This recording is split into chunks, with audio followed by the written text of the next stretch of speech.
ভুল হয়ে গেছে, তাই ছাড়া কোনো উপায় নেই। জবাব দুইভাবে দেওয়া যায়, ওই স্কুলে পাস করাও দিতে পারে। এবার আমরা যদি পাস করাই দিই তাহলে ওই 10 ভালো করা হবে, কিন্তু আমরা তা করব।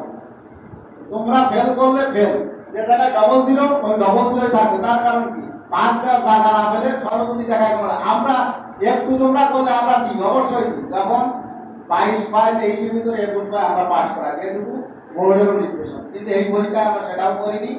যখন আমরা বার্ষিক পরীক্ষা বা টেস্ট পরীক্ষা তখন দেখব। তা পড়াশোনার বিকল্প কিছু নেই। যদি জীবনে সাকসেসফুল হতে চাও তাহলে অবশ্যই লেখাপড়া করবে।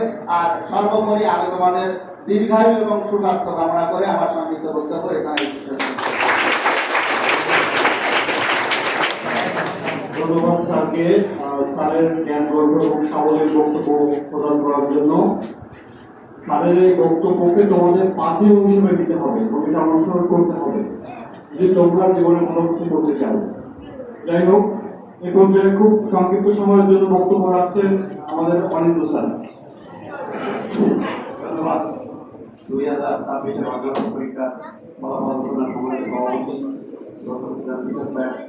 মাধ্যমিক শিক্ষক মন্ডলী এবং অভিভাবকবৃন্দ, সামনে আমি আর বেশি কিছু বলবো না। আমি অনুভব স্যারের সাথে একই কথা, যে অনুভব স্যার একটা উদাহরণ দিচ্ছে যে আগের নাঙ্গল যেভাবে যায় পিছের নাঙ্গল। এই যে পিছের নাঙ্গলের রেকর্ড আমার মোবাইলে আছে। ক্লাস 6 আসো না তোমরা? আছে আমার মোবাইলে রেকর্ড? হ্যাঁ আছে না? কিন্তু এই যে করা যাবে না। অনুভব স্যার যে কথা বলেছে আমার একই কথা, টেস্ট পরীক্ষায় পাস না করলে আমরা কেন্দ্রে পাঠাবো। সবাই ভালোভাবে পড়াশোনা করো। এই বক্তব্যে কোনো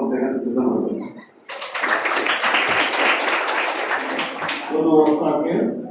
এ পর্যায়ে সমাপনী বক্তব্য দেওয়ার জন্য অনুরোধ জানাচ্ছি আমাদের বিদ্যালয়ের ম্যানেজিং কমিটির সাবেক সভাপতি জনাব মনসুর আহমেদ।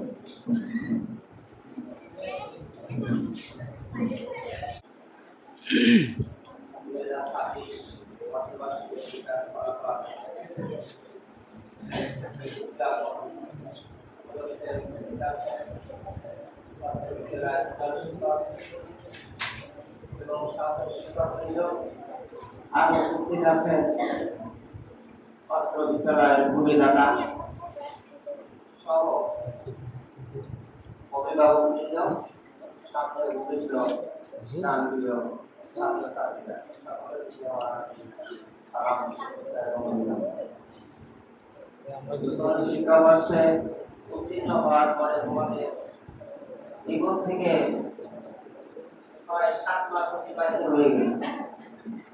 এই 7 মাস তোমরা কে কতটুকু বয়স প্রতি নিজেদেরকে গড়ে তুলতে পেরেছ, সেই পরীক্ষা অর্ধবার্ষিক পরীক্ষা। এই অর্ধবার্ষিক পরীক্ষায় কে কতটুকু নিজেদেরকে প্রস্তুত করতে পেরেছ, যে সামনে বার্ষিক পরীক্ষায় সেটা কিন্তু এখান থেকে সবাই অনুধাবন করতে পারবে। প্রায় তার প্রস্তুতি কম ছিল, সামনে এখনো 5 মাসের অধিক সময় তোমাদের আছে।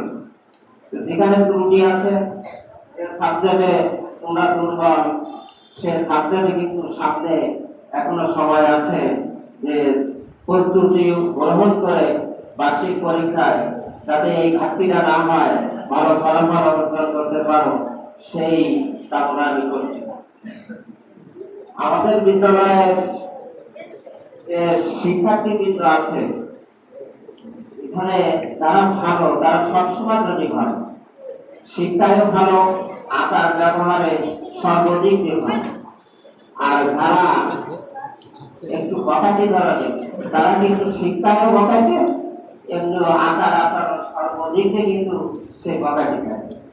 আমি যারা একটু বকাটি কাজে আছে, আমি তাদের দৃষ্টি আকর্ষণ করছি যে যারা ভালো, তাদের আচার আচরণ দেখে বা তাদের শিক্ষার মান দেখে তোমরাও অনুসরণ করে যাতে নিজেদের জীবন সুন্দরভাবে গড়ে আগামী দিনে পিতামাতার মুখ উজ্জ্বল করতে পারো, সেই কামনা তোমাদের কাছে করছি।